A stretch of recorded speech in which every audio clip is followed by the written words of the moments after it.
Tagol! Tita! Tanya!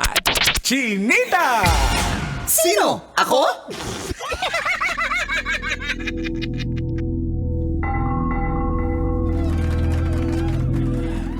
Maayong adlaw, Luzon, Visayas at Mindanao.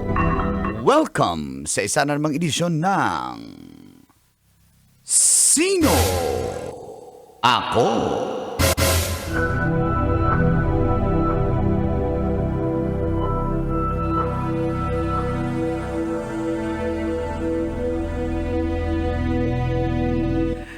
Sa Lipa City, Batangas.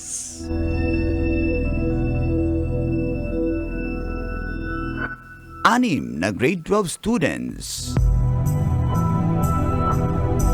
ang pinagbabaril ng isang residente dahil sa doorbell prank.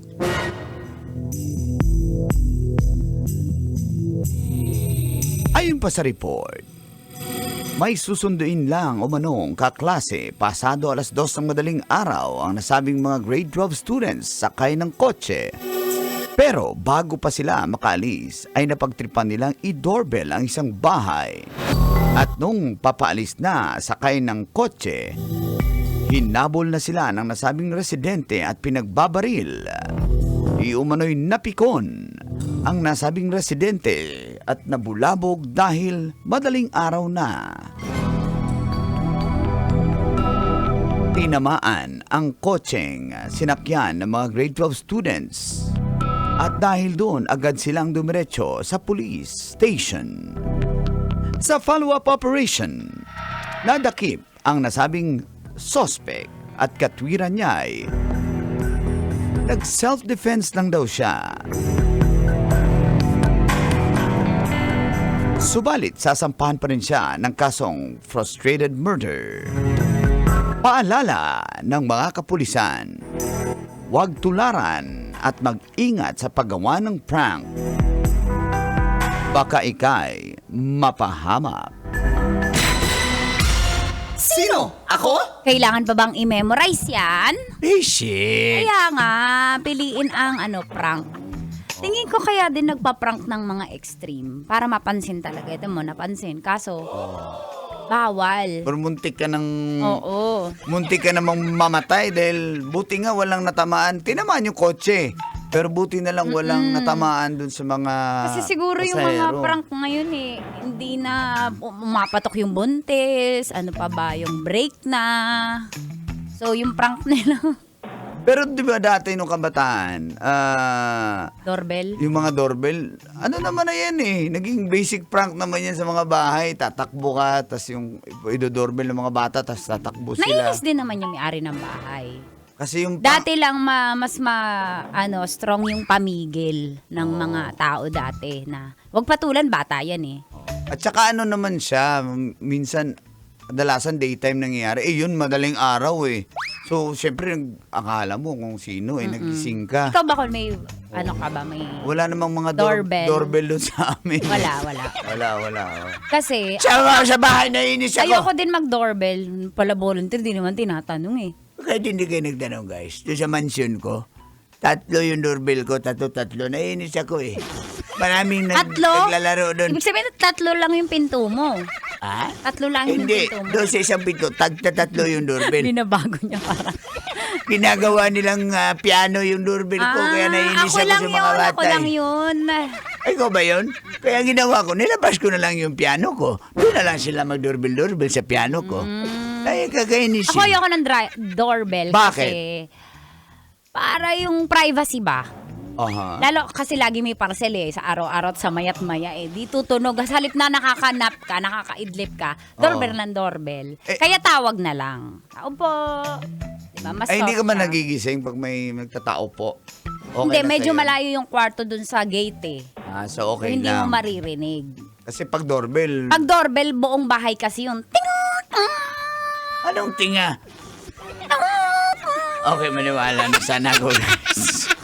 klaseng doorbell yan? Ano maalingaw-ngaw yun eh. Pero yun na nga, it's a warning po sa mga Huwag gusto mag-prank-prank, lalo pa this oras ng gabi ang madaling araw tulad nun. Oo, hindi kayo natutulog Although mali dyan, naman talaga yun, namaril ka rin. Lisensyado yung baril niya, Tita Max, pero yun, Ang nasubok doon yung Oo. pasensya mo eh. oo, hindi ka nagpigil. Eh, sabi naman ng kapulisan, kung self-defense yun, dapat yung talagang may kumusyon na nangyayari, talagang inaatake ka kung intruder man yan. Pero since paalis na daw yun, hinabol mo pa, tsaka mo binanatan, hindi na self-defense yun, di ba? Ano yun eh. Oo. Talagang, Yung imagine galit mo, mo, hindi mo napigilan eh. kasi di ba sabi, Parang road rage, di ba? Gusto mo makaganti eh.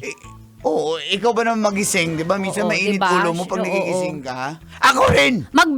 Ano daw, sabi ng, fill in the blanks, magbilo. Anong bilo? Magbiro ka na sa laseng, wag lang sa... Sa babaero? Okay lang magbiro sa babaero. Kasi babaero naman kayo gusto niyo. Hindi. okay. Ano to, nakainom, magbiro ka na sa gising, ay, sa tulog. Wala na, tapos na! Tapos na! Mali, magbiro ka na sa laseng, wag lang sa Bagong laba? Bagong luto? hindi to gawaing bahay. Bagong buhay? Hindi bahay yan, buhay yan. Nagbagong buhay na siya eh. Nagbagong buhay na daw siya, hindi doon siya babaero eh. Hindi. Magbiro ka na sa laseng, wag lang sa yung kakadilat mo lang. Kakadilat mo? Bago.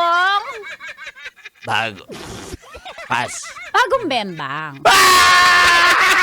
Hello ka! Kaya pala dilat na dilat yung mata. Yung namarel. Hindi yung mga grade 12 students. Ingat kayo ha. Graduate na yan sila. Yung grade 12 students? Yung namarel. Uy!